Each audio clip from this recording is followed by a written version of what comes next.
Welcome back, welcome back, welcome back. Once again, it's your boy Abdul, the Health Man. We are on the Grown Post podcast, and if you're watching me on YouTube, we on the Health Man Show. Like, share, and subscribe. So let's get to it today. Today is another great Sunday. We're going to learn a little something new and exciting, or it may be something you already know, but we're going to go over it. And as always, I always get my info from great websites. We're going to talk about today acid reflux, better known as GERD. Now, why GERD? Because so many people deal with acid reflux. Me, you, your grandmother, your auntie, your uncles too. Everyone has someone who deals with GERD. Acid reflux is another name for GERD. GERD stands for gastrointestinal reflux disease. Acid reflux is one of the words that most people use, but GERD is the overall disease name. And what is GERD? GERD occurs when stomach repeatedly backflows into the tube connecting your mouth to the stomach. So when the acid goes back from the stomach, goes up into the esophagus, that is called GERD. This backwash of acid reflux can cause irritation to the esophageal lining. Many people experience acid reflux from time to time. However, acid reflux happens repeatedly. That's when they call it GERD. So you may eat something that just bothers your stomach and you belching and you have a little acid once in a while. That's not the issue. The issue is when you have acid continuously, like every day. It's burning, and that acid reflux is going up into the esophagus. So that's what you get from what they consider GERD, okay? So that is GERD itself. Some of the symptoms of GERD is burning sensation in your chest. That's heartburn, usually after eating, which may be worse at night or while lying down. Backwash of food or sour liquid. So you're regurgitating, you're feeling it, like you could feel it coming back up into your chest. Sometimes you may also vomit. Upper abdominal or chest pain, trouble swallowing, sensation of a lump in your throat, okay? Also, some of the symptoms people may feel from GERD or acid reflux is an ongoing cough, inflammation of your vocal cords where they get laryngitis, or a new or worsening asthma. So those are some of the symptoms. Now, we're going to go through a little of the symptoms. Burning sensation. You hear people all the time having heartburn, and they say, oh man, I feel it in my chest. It feels like it's burning. Also, people have to, when they're sleeping, they'll lay down, and when they'll have to have a couple of pillows to keep their head up because they can feel the acid coming up in their stomach. Acid coming up in their chest. You also hear people say, it feels like always something is stuck in my throat. You know, that is an irritation. So that irritation, like, man, I feel like I got something stuck right here. I hear that a lot from people, that they feel like they have something stuck in their throat. So they're always continuously swallowing, and they feel like it's something right there. And that is a symptom because that's irritation there. Also, you find a lot of people develop a cough. I know a few people who have acid reflux, and they have this ongoing cough. It's like a dry cough. And what that is the acid actually coming up, irritating the esophagus, and the vocal cords are causing you to cough. So they'll have this, what they call an acid cough, a dry cough. Okay, so that is one of the symptoms of acid reflux.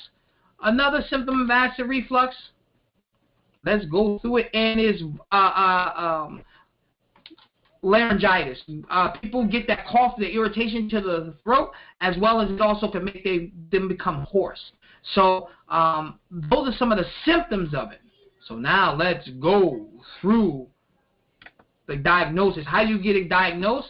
You go to the doctor, and they'll do a couple of tests for you. They'll do an upper endoscopy. Now, people have seen, this is the most common. They'll go down and they'll take a small little camera. They'll put you to sleep, take a small little camera, and put it down your throat and check out your esophagus as well as your stomach. They will look and see if there's any complication. They may take a little biopsy, and they will look and see if it's inflamed. Most of the time, they can see that the stomach it's really red. They can show the inflammation, as well as the esophagus is really red and irritated and inflamed. That's an excellent way of finding out if you have acid reflux. That is the most common way most people find. They also have X-ray of the upper digestive system. That happens. You drink a chalky liquid, and it fills up the digestive system, and they can see if you have any acid reflux. Also, they have a pH test. A monitor is placed in the esophagus to identify when or how long the stomach acid regurgitates there. So they have a couple of tests, but the most common test is the endoscopy. That's what most people see when they have acid reflux and things like that. Now, those are the symptoms of acid reflux, okay? Now, as always, we always go through the diet or things you want to avoid when doing acid reflux. So give me one quick second. Foods you want to avoid when you have acid reflux or heartburn, okay? Anyone who's ever had acid reflux, and you wouldn't believe, even the health man had to change his diet far as when it came down to dealing with acid reflux, or just change my diet just in general, because I started to develop a little bit. I was like, what the heck am I doing? Like, you know, I started to have like this little knot in my throat. That's what I'm telling you, symptoms and all of them, knot in my throat. And I was like, what am I doing? I thought I ate good, but then I just had to change some things in my diet. And some of the issues that most people find when they have acid reflux, some of the foods that bother it, fried foods. Now, I didn't have a fried food problem. I did not have a fried food problem. But most people eat too much fried food. When you eat a lot of fried food, oh, man, they be burning up. People come into the store all the time, oh, man, all I had was just some fried chicken, and, boy, my stomach has been hurting for 2 days.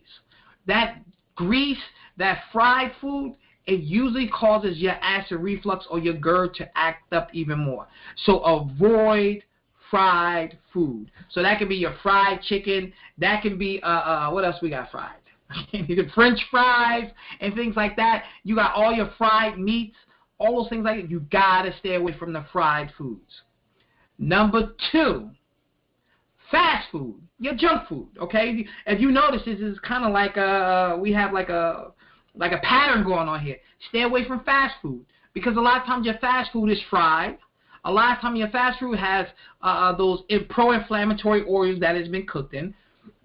A lot of times your fast foods are devoid of nutrition, and those things cause your acid reflux or your GERD to act up. So avoid fast foods, okay? Avoid pizza. That speaks for itself. Most people think, pizza is, some people think pizza is good for you. Pizza is still a fast food, so avoid pizza. Processed foods like potato chips, pretzels, candies, things like that can also cause you to have your acid reflux or your GERD to act up even more. This is one that a lot of people know of. When you eat spicy foods and you have acid reflux, man, it burns. Not only are you belching and you have the acid coming up, now you have cayenne pepper inside there. It irritates the stomach lining, irritates the esophagus. And the funny thing is, cayenne pepper is actually a cooling herb. It's actually really cooling for the digestive tract. The problem is, if you have acid reflux, your digestive tract is actually inflamed. So that pepper putting on an inflamed cell, it burns, it hurts, Same thing with black pepper and white pepper. So avoid those foods. Avoid a lot of fatty foods, such as your bacon, your sausage. Those are same processed foods and things like that. So avoid those things. Avoid cheeses, okay? So people say, I love cheese and I'm addicted to cheese and I need my blue cheese and I need my cheddar cheese. We come into Thanksgiving, most people are going to, who have acid reflux issues, are going to have problems, because you're going to sit down, you're going to have your turkey, then you're going to mix that with your mac and cheese. That I'm not going to say a lie, I do like mac and cheese, okay? You're going to have your mac and cheese. You're going to have your mashed potatoes or your sweet potatoes. You're going to have your collard greens that's been cooked for 3 hours in a pot with turkey neck or ham hocks. You're going to have all this stuff going on. You're going to have your pies and all that. And the first thing people are going to do when they get finished, they're going to be grabbing for some antacids, because they're going to be on fire, okay? And that is because of the food that we're eating. So avoid cheese. Tomatoes. Woo! If you have acid reflux and you eat tomatoes, it feels like somebody just punched you in the gut. It is painful. Tomato sauces, like, you know, a lot of times you can eat the tomato and it doesn't hurt as much as the same as you cooking the tomato. You eat spaghetti, you eat marinara, or that's why pizza bothers you so much. You know, all those things like that. Those sauces, those tomato-based sauces, tear your stomach up. Some people cannot eat chocolate. My wife started stressed at work, right? Really stressed at work. She could not tolerate chocolate. She had to go to a chiropractor to help her with her acid reflux, as well as she went to go get an endoscopy. And they said, yeah, you have acid reflux. Well, one of the things she realized that she loved chocolate, and she could not tolerate chocolate anymore. So chocolate will bother her stomach when she ate it, as well as the tomato sauces and things like that.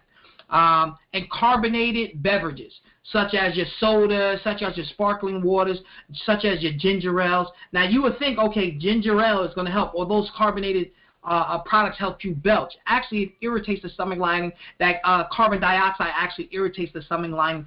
You're belching because your body's releasing that carbon dioxide, but at the same token, it's irritating the stomach lining. So avoiding your processed foods, your fast foods, your potato chips, your pretzels, your peppers, your bacon, your sausage, your cheeses, avoiding tomatoes, avoiding chocolate, avoiding carbonated beverages. You can also avoid sometimes citrus fruit will bother you, like pineapples, oranges, grapefruits, things like that can also bother you if you have GERD or acid reflux, better known as acid reflux. Those things can definitely bother you. I will tell anybody when it comes down to, I'm going to give you an example of a story. So, God bless my wife. Her health is doing really good. But during her times, we did the video on stress. Remember how stress affects so many different parts of your life. At one point in time, my wife was going through a lot of stress at work, and it caused her to start to have gastrointestinal issues. You know, and one of those issues was stomach. She started to develop acid reflux. This is how I'll tell you, when we talked about stress, how stress affects so many different parts of your life. And they say, we talked about stress, and we said stress can give you an ulcer. Well, she actually started to develop acid reflux from it, and she was doing everything possible. We gave her probiotics, did tremendous results for her, and all those things like that. But while she was under the stress, it was still having the issues. She left the job. I kid you not, maybe 3 months later, never a problem again. So that sometimes, acid reflux can also be brought on by a tremendous amount of stress. 3 months after giving her all the herbs, and we're going to go through all the herbs and all those things, 3 months off that job, got out of that really stressful situation, acid reflux cleared up on its own, because ours was 100% due to stress, because our diet was cleaning up to keep it like at bay, but the stress was it was such a toxic environment that it caused her to stress so much that she started to develop symptoms or start to develop acid reflux from it. And that's crazy. So that was just a little info or anything like that, an example of how acid reflux can affect you and how stress can affect you. And she was the first one I seen that she had to sleep with these pillows above her head because the acid would just be burning. Just be burning after she eats certain things. It'd just be burning. So, okay. Before we go on, I always like to ask, do anybody have any questions, anything of that nature? Anybody want to make a statement? Anyone is dealing with acid reflux before we go into the foods that help with acid reflux? If not, I understand, but I have you muted. I'm going to unmute you. And if you do not, I understand. If you do, the same thing. So I know a family that is hereditary. Ah, okay. My nephew and at least everybody, it's hereditary. Okay. I will say this. This is one thing I've learned about hereditary. It may be some things are hereditary. They say about like 90% is environment, 10% is genetics on some things. And this is what I would say. It may be hereditary. I will not say that it's not. But Okay. what we do find that is that you eat like your parents, and your parents ate like their parents most of the time. And if your Okay. parents ate a certain way that caused them to develop acid reflux, and you eat the same way, you'll develop acid reflux. So sometimes it's not necessarily passed on genetic; it's passed on Right. dietary principles or dietary habits, more dietary habits. So I find that. So a lot of people say, well, I have diabetes. My mother had diabetes. Did this have diabetes? But your grandmother was overweight. Your mother was overweight. You were overweight. You ate like both. Everyone is eating the same type of diet. Well, this is the way I grew up eating. And you'd be like, okay, well, the way you grew up eating is what's causing these issues. But then they link it to, well, it's just in my family. Well, your mama, your grandmother, your grandfather, your great-grandfather all ate the same exact way. And you are too, and they were all sick. So I'm not saying you're wrong. I'm just saying Yeah. that it may be dietary habits that's also included in that. Yeah. So. Yeah. No. No. No. You're right. It makes sense. Yes. All right. All right. So we're gonna go to the foods that can heal the gut, and then we're gonna go into some supplements, and then we're gonna talk. Because I feel like talking a little more today. I don't know why. I feel like having more of a conversation. So the foods that can help heal or help prevent acid reflux. High fiber foods. That's what they say, high fiber foods, such as oatmeal, couscous. They say brown rice. I'm not a big fan of you eating brown rice. I think wild rice will be better. Fonio, millet, quinoa, all these foods. You want fiber. And it makes sense. Fiber is going through and pushing out all that old fecal matter. Fiber is going through and sucking up all that excessive amount of acid if need be. Fiber is going through and pulling out excessive toxins. Fiber is going through and allowing the body to release bile to absorb that bile and push it throughout the colon. So fibrous foods are one of the most important things you can eat. You can do flax seeds and chias and hemps and all them other things like that. Root vegetables are also really good, such as your carrots, your beets, your sweet potatoes, things like that. So rooted vegetables. I remember Mr. Rudolph, Miss Marianne. I work with this lady called Miss Marianne Charles. God bless the dead. She was a beautiful woman. Her husband, Mr. Rudolph, God bless the dead. Great people. He used to make a product. He used to make a food for me in the wintertime. And he used to always tell me, Abdul, in the wintertime, you eat this. It keeps you strong and healthy, and it protects your stomach. I swear to God, it was called Ground Provisions. Ground Provisions was a mixture of all these rooted vegetables. He used to give me, it would be potatoes, dumplings. He added dumplings in there. But he also did carrots, beets, all this. It was called Ground Provisions. All the foods that came from the ground. And he always used to keep you strong, healthy, protect your stomach, protect your gut, all that stuff like that, right? So, Mr. Rudolph, that goes to you. It was so rooted vegetable. Green vegetables such as broccoli, string beans, kale, asparagus, collard greens, leafy greens like you could say romaine. Iceberg lettuce ain't worth a damn. Boston lettuce, all those things like that. So your green leafy vegetables. You want to do melons. These are things that also help for healing the gut. You want to do your, what do you call that? Watermelon, honeydew melon, cantaloupe. Why do you want to eat these melons? Why do you want to eat these melons? I'm going to go why melons. Melons are extremely effective for alkalining, but melons have a tremendous amount of enzymes in there. And enzymes help replenish the enzyme pool that the body uses. Okay? So the body absorbs and uses these enzymes, and it also shows that the food is live. If your body has actually the enzymes are in the food, then it helps the body, it helps its own self being broken down. I know it sounds crazy, but it actually does happen when it's in the right pH. Okay? So melons are alkalining for the body. They contain a tremendous amount of water, and they have a tremendous amount of natural enzymes found in the melons. Bananas are really soothing for the gastrointestinal tract. Bananas are also very alkalining foods, okay? So these foods are also very alkaline. So they're going to counteract the excessive amounts of acid, okay? And then you could talk about nuts. So you have your almonds, you have your walnuts, you have your pistachios, you have your peanuts, even though peanuts are not the best.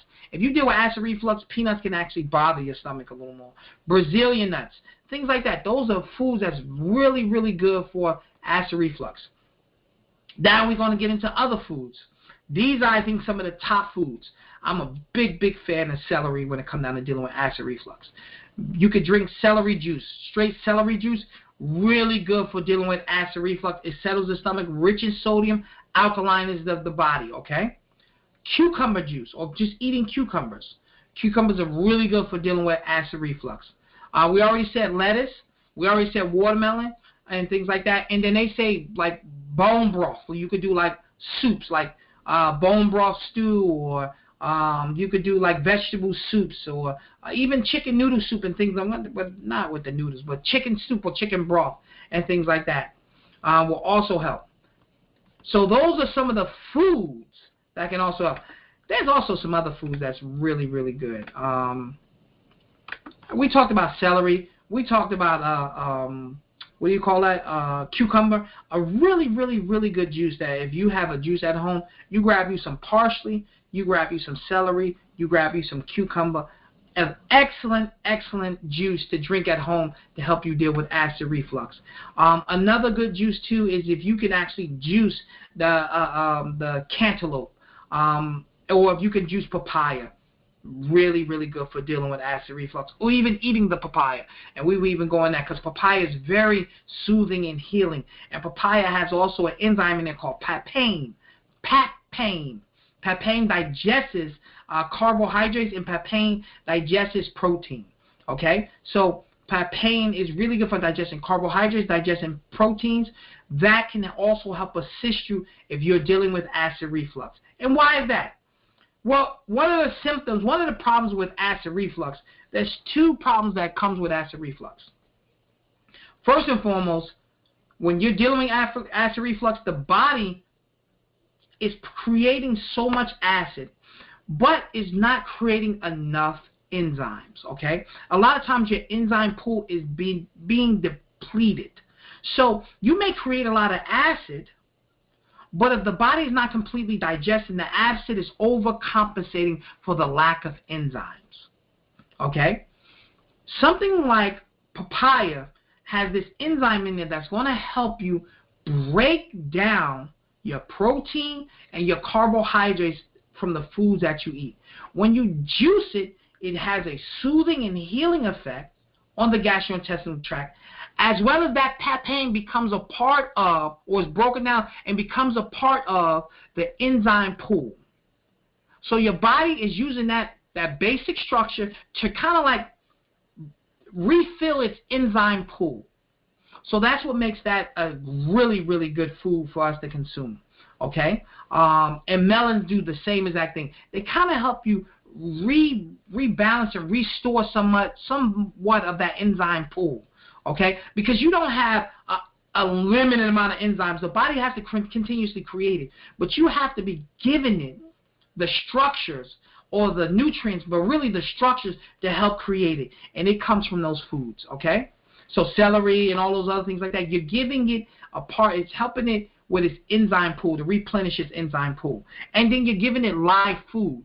Live food, when you have food that's not really cooked, like those processed foods, is allowing the body to really restore itself, and it requires less work, and it requires less of the enzyme pool. When you give your body dead food, such as cooked food, you're pulling more away from the body to help with digestion. Just think about it.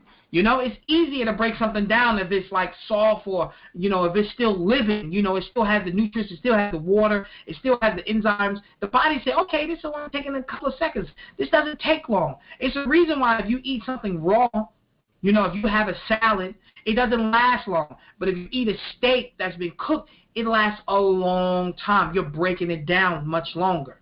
You know, if you eat that same apple, if you cook an apple, you eat it raw, it breaks down much faster. If you cook that same apple and you eat it, it lasts on your stomach long because it requires more energy, because it's pulling more from the enzyme pool, it's pulling more nutrients from the body just to break down that food. But when it's raw, it makes it a lot easier. And when it's raw, it's helping you if you deal with acid reflux. So, that was a little something. So let's get into the natural treatments for acid reflux. And then we're going to go into the herbs. It's only a few supplements, actual products, that can help with acid reflux. Okay? There's one supplement out there called zinc carnosine. Zinc carnosine. So it's zinc, and then carnosine is C-A-R-I, what is it? Carnosine. C-A-R-I-S-O-I-N. I'll get you the spelling. This is coming off from the top of my brain. Zinc carnosine. Zinc carnosine is a form of zinc that helps repair the epithelial cells of the gut.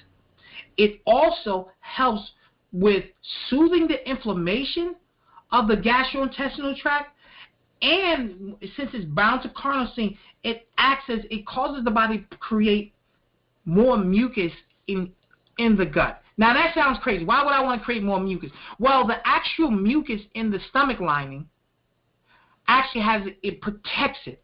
It's a coating. It's a shield. One of the reasons why you have so much mucus or so much mucus in the stomach lining, because the stomach gets down to 1 pH or 2 pH, the pH of 1, a pH of 2, very low pHs. Well, that mucus acts as a barrier from your stomach itself, and the actual acid. So that zinc carnosine helps repair those mucosal cells.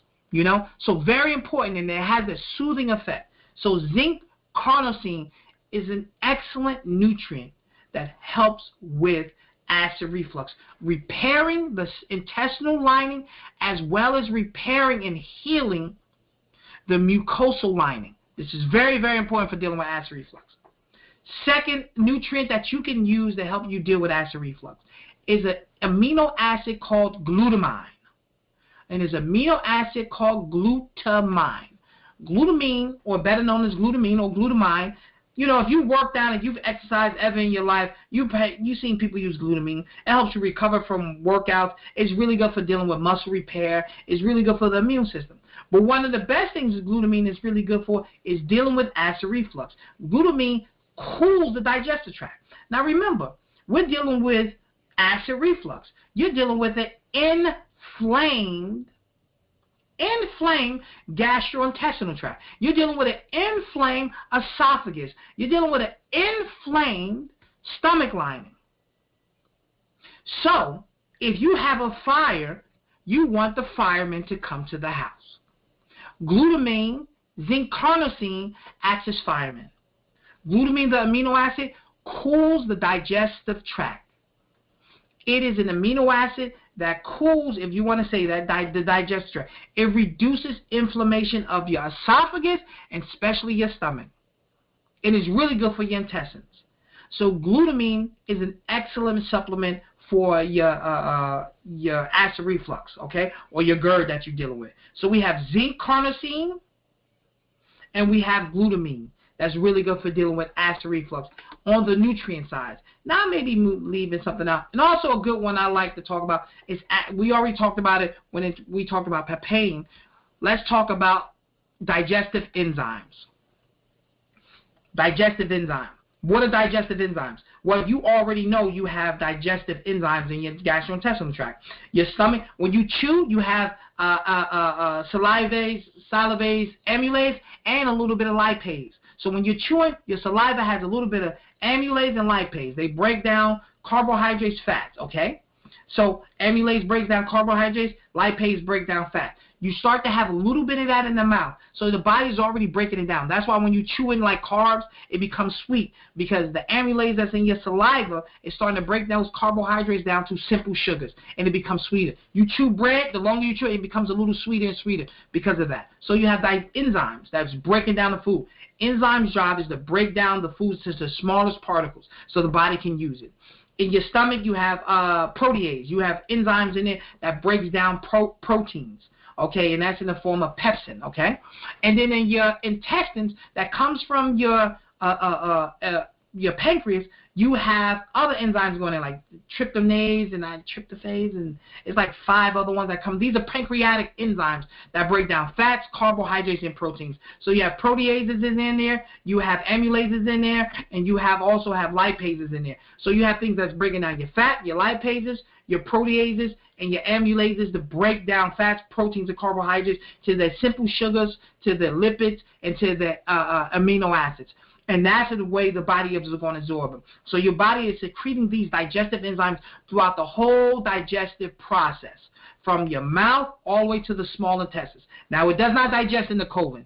It absorbs water and it makes vitamins and some other vitamins and stuff like that. But it breaks down from the mouth, stomach, and small intestines, does all the digestion. Okay? Well, as we get older, we start to realize we're not digesting the same way we used to. When we were 21, we could eat anything. And you 45, you're not eating the same way. You know? Your digestive enzyme pool is becoming more and more depleted.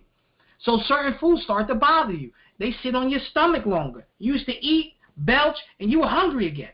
But now it may sit on your stomach for 5 to 6 hours. That same food. When it's sitting there, it's fermenting. It is causing irritation to the stomach lining. It is causing gastrointestinal issues. It is causing your body to overcompensate by creating more acid. Digestive enzymes, when you take them, help you break down that food faster. That's all it does. It helps you digest your food faster. So if you take an amylase, and if you take a good one, it's going to help you break down the food faster. So that is not going to sit on your stomach as long. So your body is not going to overcompensate by creating more acid. Okay? So it's going to reduce your symptoms of acid reflux because now it's breaking down the food much faster. Okay? So digestive enzymes are really good. And like I said, a good one is you want it to have amylases in there, you want to have proteases, and you want to also have lipases in there. Now, we can get into the nitty-gritty of it, talking about what type of digestive enzyme, because digestive enzymes are not measured in milligrams. They're not measured in milligrams. So I don't want to hear you say, well, how much should I take? It has nothing to do with milligrams. It's digestive. Digestive enzymes are measured in digestive units. If you give me something with 500 milligrams of bromelain at 50 gelatin digestive units, GDU or something like that, that's trash. I don't care if it's 500 milligrams. The gelatin digestive units are low. Now, if you give me the same thing that's 100 milligrams, but it has 2,000 gelatin digestive units, that means the enzyme can digest a lot more in a short period of time. I'll tell you to go with that. Even though the milligram dosage is lower, the digestive activity of that enzyme is much higher. It's going to break down 2,000 units of gelatin in a minute versus this one only breaks it down in 50 in 1 minute. So you want the activity. You want the enzyme's activity level. How high is the activity level for the enzymes, and what pH does it break down in? But we're not going to go to that. That's a whole other topic. So that's another. So we got the 3 supplements you could use: zinc carnosine, glutamine, and then we got digestive enzymes, okay? That's going to help you with your acid reflux. Herbs. Let's get into the herbs for acid reflux. All right. Let's get into the herbs for acid reflux. Everyone heard of this? Aloe vera juice. Or just aloe vera. Aloe vera juice or aloe vera gel, really, really good for dealing with acid reflux. Now, why you say that? You ever drink aloe vera? Aloe vera is like putting out the fire. It is like having like someone coating as it goes down. It puts out the fire. It coats the stomach. It coats the intestinal tract. It's very healing. If you are inflamed, aloe vera is really good for dealing with that. So aloe vera is #1 herb for dealing with acid reflux. You can drink it when it's cold. You can drink it when it's warm. It doesn't matter. You could drink the juice. You could drink the gel. I think the gel is a little thicker. The juice and the gel have the same benefits. It has to do with consistency. Okay? So The juice and the gel, it has the same benefits. It just has to do with the consistency. If you want a gel, get the gel. If you want it to be thin like juice, get the juice. Okay? So aloe vera, very healing, very soothing for the gastrointestinal tract. Aloe vera. And aloe vera also feeds your probiotics too. And it also has it has antimicrobial effects, so it has a positive effect on affecting H. pylori and some other bacteria that can cause you to have ulcers and acid reflux. Marshmallow root. Marshmallow root. That's right. Not the marshmallows you're eating normally, like you get in the supermarket that you roast over, roast over an open fire with and make s'mores. No, that's going to cause you acid reflux. The marshmallow root is going to help heal the gastrointestinal tract. It coats and soothes the tissues. It is a high mucilage herb. So when you add marshmallow root and you boil it, it actually thickens up. It becomes almost like gelatinous. That's how it's going to go down, become thick. That's how it goes down, and it soothes the gastrointestinal tract. One of the first things when you're dealing with acid reflux, you got to put out the flame. Marshmallow root and aloe vera juice or gel puts out the flame. So marshmallow is soothing for the gastrointestinal tract. Very good as an anti-inflammatory for acid reflux, as well as anti-inflammatory for ulcers and things like that. So marshmallow root, one of the baddest. Second, slippery elm bark. Slippery elm, E-L-M, bark. Another one in that same family like marshmallow, a thickener, acts as a soothing, acts as a mucilage, really good for helping soothe the gastrointestinal tract, reduces inflammation. Number 4, licorice root. Now, licorice root, I would probably put number 1 if it didn't have the side effect of licorice root. Licorice root is another one that reduces inflammation in the stomach lining as well as the intestines, in the esophagus. Licorice root has really powerful antimicrobial effects to licorice root. Licorice root is actually really good for fighting H. pylori and things of that nature.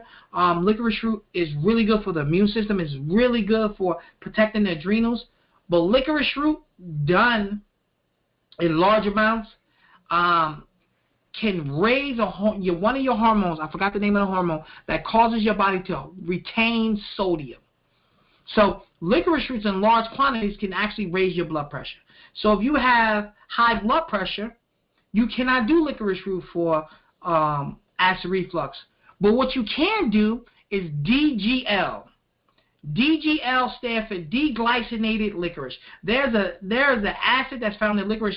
This is the phytonutrient that raises the blood pressure because it causes your body to increase the hormone that makes your body retain sodium. So DGL is deglycinated acid licorice. They take that acid out that causes that effect. You can chew those, you can eat those, and the best way of doing it is chewing them. And it will not raise your blood pressure, and you'll get all the benefits of licorice.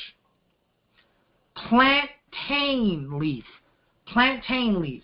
This is a herb that's really good also. That's really good for helping to heal and helping to soothe the gastrointestinal tract. It's really good for dealing with heartburn, even diarrhea, and even gas just in general. As anti-inflammatory, and it coats the esophagus. So plantain, okay? Fennel seeds. That's right. You ever been to a good Indian restaurant? You ever go to a good Indian restaurant? One of the things after you finish eating, sometimes they'll take it and put it on your table, or it'll be by the counter. Well, I have a bowl of these seeds, and they have like little pieces of candy mixed with it, and you take a spoonful, and you're supposed to chew it right after you eat. Well, that's like little pieces of candy and a large amount of fennel seed. Fennel seed tastes like licorice root. You know, it tastes just like licorice. But fennel seed helps with gastrointestinal tract. It's really good for helping you with gas, indigestion, and acid. And it helps improve, like if you eat and you're burning and anything of that nature, you eat a couple of fennel, and makes you somewhat belch it up, as well as it just soothes it. So fennel seed is excellent for dealing with acid. Then you also have chamomile. Chamomile is extremely good for soothing the stomach. Chamomile is an anti-inflammatory. Sometimes when people deal with acid reflux, they also develop sometimes coughing as well as like what you call that, belching, a lot of belching. Well, chamomile acts as an anti-spasmodic. So it tells the muscles to stop contracting and expanding. So it deals with the spasms. So chamomile will be really good for that, and it's another herb that you can do if you deal with acid reflux. Just don't go crazy on it. And catnip. Now, that's right. That's stuff that your cats go crazy for. Catnip is another herb that's really good for soothing the digestive tract. Catnip is really good for dealing with like gas. It's really good for dealing with cough. It's really soothing. So catnip is another good herb. I'm going to give y'all some honorable mention herbs. Myrrh. Myrrh. Myrrh is really good for dealing with stomach issues. Myrrh can also help soothe the stomach lining, also reduces inflammation in the gastrointestinal tract, as well as myrrh is really good for cleaning the intestines and the colon. And what I mean by cleaning, it does not make you go. It acts as like almost like a natural antiseptic for the colon and the intestinal and the small intestines. So myrrh herb is also a very good herb for dealing with GERD and acid reflux. And if you're burning sometimes too, you can also do apple cider vinegar. Use a little spoonful of apple cider vinegar, mix it to a little bit of distilled water, stir it up, and drink that. And that'll also settle the stomach. Now, there's minerals you can use, too, if you're burning up. If you ever feeling the acid burning the chest. Toms use calcium. It's a buffering agent. Okay, it's a buffering agent. So calcium can also help reduce acid. When you eat and you take a calcium tablet, you'll actually start to reduce some of the acid because calcium itself is a buffering agent. And what do I mean by buffering? So if you're on a pH scale and your acid is at 2, when you add a buffer to the air, it will actually raise the pH. So the acid will become less acidic. Or if it's like a low acid, it can just bring it to neutral. Even if you did like something like baking soda. Sometimes people have the burning, they mix baking soda and water because acid is an acid and baking soda is a base. So when you add an acid in the base, you neutralize it. So it just neutralizes the acid in the stomach when you add baking soda. The problem with that is that it also reduces the way the body is actually digesting because you actually need acid. Pepsin is only created from pepsinogen, and that's only turned on by a certain amount of acid in the stomach. So you need that acid to help get complete digestion. Also, you need the acid because the acid also kills bacteria, so that we eat. So you have a food that can be negatively impact your health, but your body protects itself by also using the acid to help kill any unwanted bacteria as well as like parasites and things like that. So you don't want to neutralize too much acid. You just want to get it under control. So those are the things that's good for GERD. Now I'm going to open up the floor to questions. If you got questions, give them to me. Yeah. You're too silly tonight. I think I'm tired, that's why. Anybody dealing with any acid? I know everybody on here eats clean. Everybody eats 100% organic. I know Brother Forrest only drinks rainwater. He told me he don't drink no other water but rainwater. And he exercises. Not true. I'm distilled all the way, brother, purified. Yes, he drinks rainwater from puddles. Oh, he out there getting his cup of water and boiling it from Weequay Park. You don't want to do that. Oh, no, not that. Yeah, but I know somebody on here know people, like you said, LaToya, that you knew like a family who deals with. Man, I know. Man, it's so many people that come in the store who deal with acid reflux. I mean, I'm talking about, it seems like people getting younger and younger and younger who deal with acid reflux. I'm talking about sometimes, like, maybe like in their early 20s, like, what? How are you dealing with this? Like, how did you get this?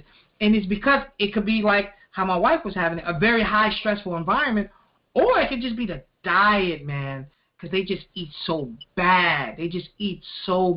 So that's what it is, Abdul. I know.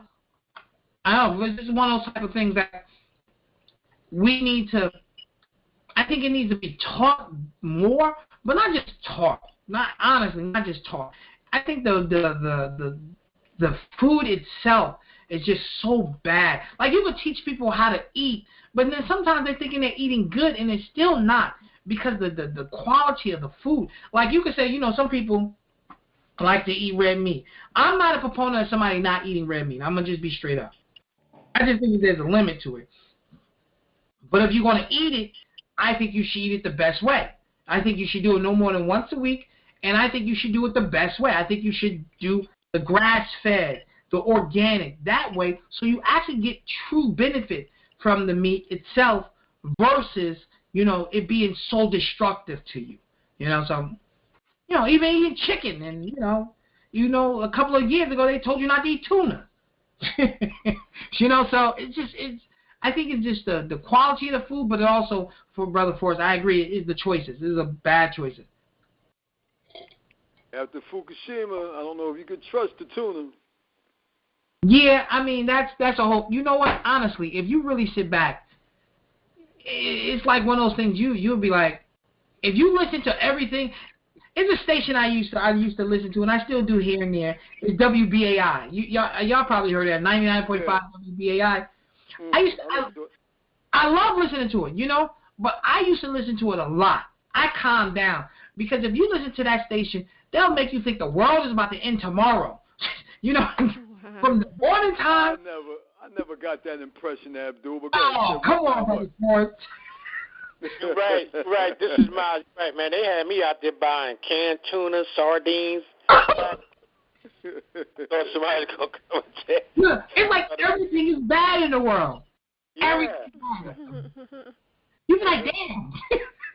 The sun gonna come out tomorrow? Like the way. So, but that's they educate you in all the other things, but they do make everything. I don't know how I got on that tangent. I forgot what I was talking about, but they had me searching my closet for it. You digging you like a pit in the back, and you're gonna put like a shelter in there. They're gonna have you put the shelter underneath ground. It's like it got to be like a balance there. So. As far as pop organizations tell us to listen to, check them out too. Oh yeah, they're a good station. Okay. They changed programs over a period of time. Some of them, like Guns and Butter and Green Street, they're not on there no more. But Gary Noll takes them and puts them on his program, the PRN. He right, man. They make you feel like the world about to blow up or something. Yeah, but that's the thing. But there are choices that we can all make to improve our gastrointestinal health. Improving what we eat, improving how we feel, improving our stress levels, all those things, improving what we drink can really make a difference. I mean, something just listen. All right, so I told you I was gonna give y'all a story. I actually started to develop acid reflux, and I couldn't understand how. Like, what the heck? Like, what am I doing that makes me like? I kind of caught offense to myself. Like, I think I do pretty good. Man, I was consuming way too much sugar. I have realized that I was consuming way too much sugar. And it was at the point where I was consuming a lot. I had to really step back and see how much I was consuming. And it wasn't like I was doing tons of refined sugars, but like in my oatmeal in the morning, I put fruits and all that stuff. I like maple syrup and my stuff. I love smoothies, but I used to put bananas, strawberries, this, that, so many different things in my smoothie that will cause my stomach to act up. So much sugar for myself. So much. After I eat lunch, I have to have a sweet.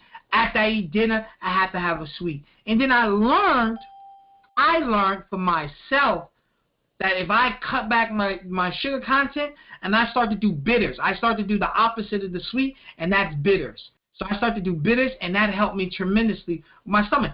No more issues. It was just that my body was telling me, hey, you're consuming way too much sweets, too much sugar. I'm talking about I have a smoothie, then I have a fruit, like maybe 2 hours afterwards, then I have my lunch, then I have like a pastry afterwards. Then I was like, whoa, I am really like, and my pastries I think are pretty good, but it doesn't matter if the ingredients are good if the second ingredient is unrefined, or what is it, unrefined cane juice, and then the third ingredient is organic maple syrup. It's like, it doesn't matter. It's still a lot of sugar that I was consuming that started to cause me to have a little bit of acid issues. But, I was able to eliminate it. And boy, when you're used to drinking sweet, sweet, bitters are like the worst thing in the world.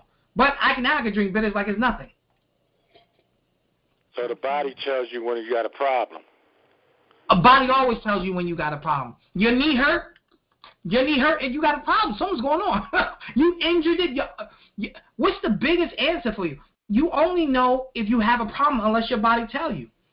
Like, you kind of know. Like, your body doesn't necessarily tell you it's putting cholesterol on.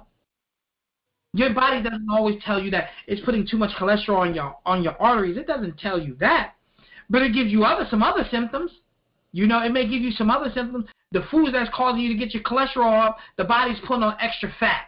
Now, you know if the body's putting on extra fat, that's not good for you. Unless you went from 110 pounds to 140 pounds because you were dying of starvation, then that's totally different. But if you went from a healthy weight of 160 for a man, let's say that, 160, and you 210 pounds, now the body didn't tell you that it's putting cholesterol on, but it was telling you it's getting unhealthy because you're gaining weight.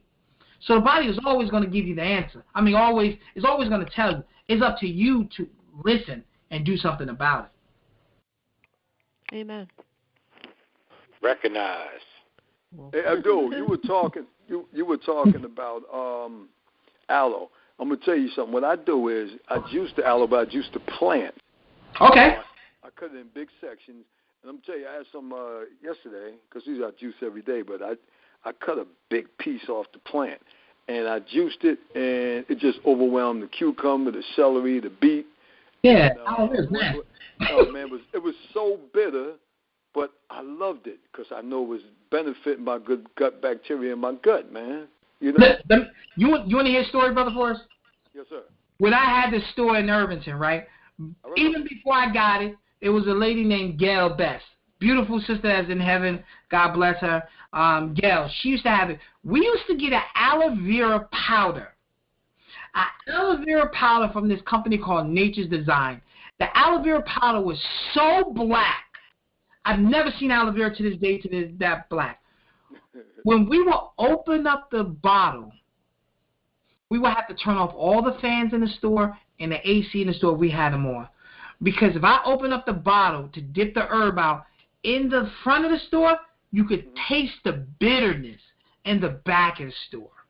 It was the most bitter. It's the only herb. I could drink almost any herb in the world. This is the only herb I could not drink. It would make me shiver with how bitter it was. And I could drink golden seal, I could drink ginseng, I could drink all of it. But this aloe vera, it was called Cape aloe. It was so bitter, so bitter. That was the worst thing. So I understand how bitter aloe can be, but this was even bitter because it was only the skin. It was the aloe vera powder, so it was ground up leaf. Woo! Even thinking about it makes my mouth water like I want to. Do they still make that? No, I have not seen it. I have not seen that type of quality in about 20 years. Probably it didn't sell well. They probably took it off the market. Most people couldn't stomach it. That's what it was. It's rough. So, but I guess that's it. Are we all good to go for the night? So where that stuff come from, though? What do you mean? I was just about to ask that. The aloe vera?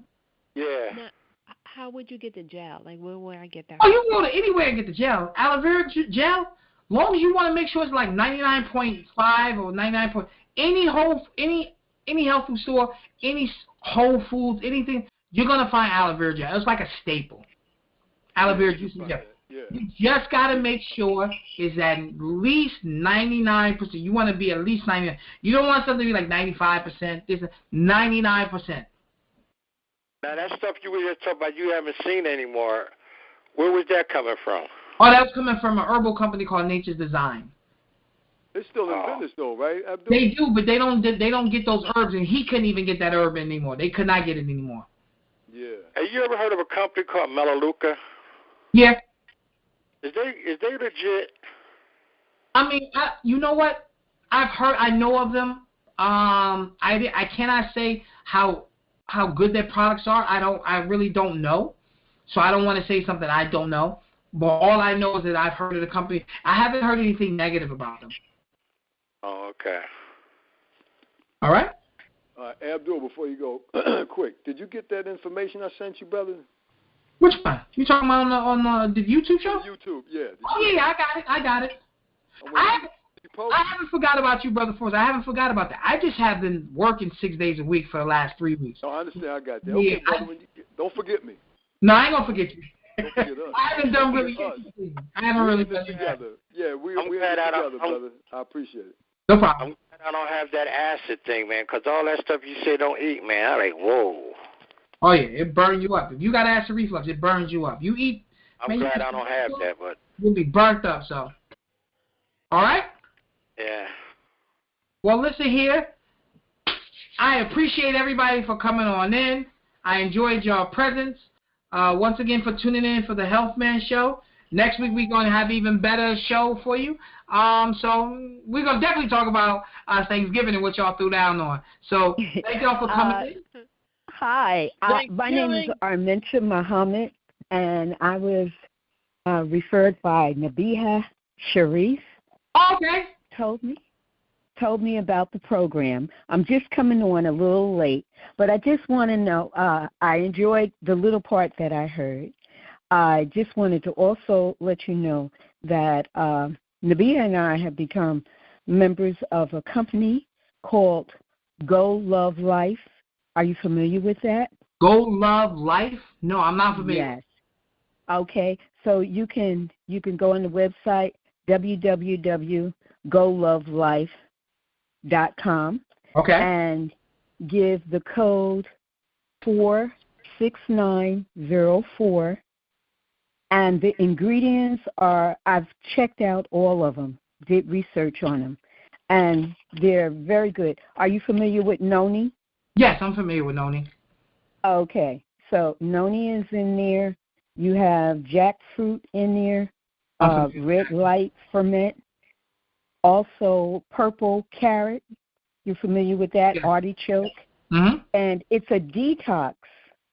It's a detox which cleanses out that colon, because, down in the gut is where we have most of the immune system. Mm-hmm. So it cleanses out that area, and it also has a balance which gives the nutrients, and the products are made from plants and fruit. So I would love for you all. The powder, there's one powder that you can make into a smoothie, and that's with the pro and the prebiotic. It has whole foods, and it's good for it has digestive enzymes. It also has the detox. Now, there's two big bottles. They look like wine bottles, very colorful. One is detox, and the other one is balance. And so you're cleansing, then you're balancing with nutrients.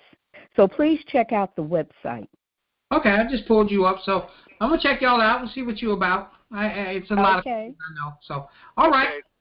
Just cleanse it. And the code, my code is 46904. 646904? No, it's 46904. Okay, 46904. Gotcha. Correct. Now, if you're interested in it. These two bottles you talk about, do you take this like once a week, twice a week, something like that? No, you would take it every morning. You take a 4-ounce from each one in an 8-ounce glass of water, and just before bed, you would take the smoothie. You do the smoothie. So these 4 ounces, mix it together? Yes. Okay. And the instructions are all in there. Miles, okay, I'll get you Sister Nabira's number. I'm telling you, yes, I took it, and I had some pain up under my left armpit.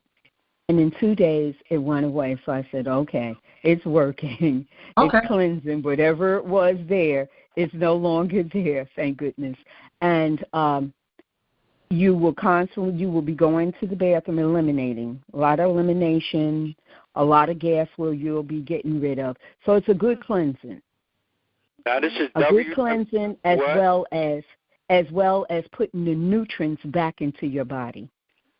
Miles, I'll get the information to you. Miles. I know I'll get the information to you. Okay, I'm trying to keep it in my head, because Don't worry about it, because I know Brother Abdul, he got to go to work tomorrow. I know the brother wants to shut down. Okay. And to the sister that came on, we're going to bring you back on because I'm the one that offered her a show. So we're going to hear from you again, sister. All right. Okay, thank you. Sounds good. Okay. Sounds good. And what is your name? Forrest. Oh, she mentioned you. Okay. You all have a blessed night. All right, now. Everybody, listen, everybody, thank you for tuning into the Health Man Show. I guess we'll see you next Sunday. Yes, we will. Yes. No, I'm going to see God you willing. Yo, Health Man. The Lord's willing. Yeah. Health Man. Tell your wife all that chocolate you don't want, send it to me. Oh, Lord. All right. Okay. I'll see you later. All right. Goodbye. All right, take care, Good night. Take care, everybody. Good night. Good night. Dr. Bev tomorrow, 11 o'clock, y'all.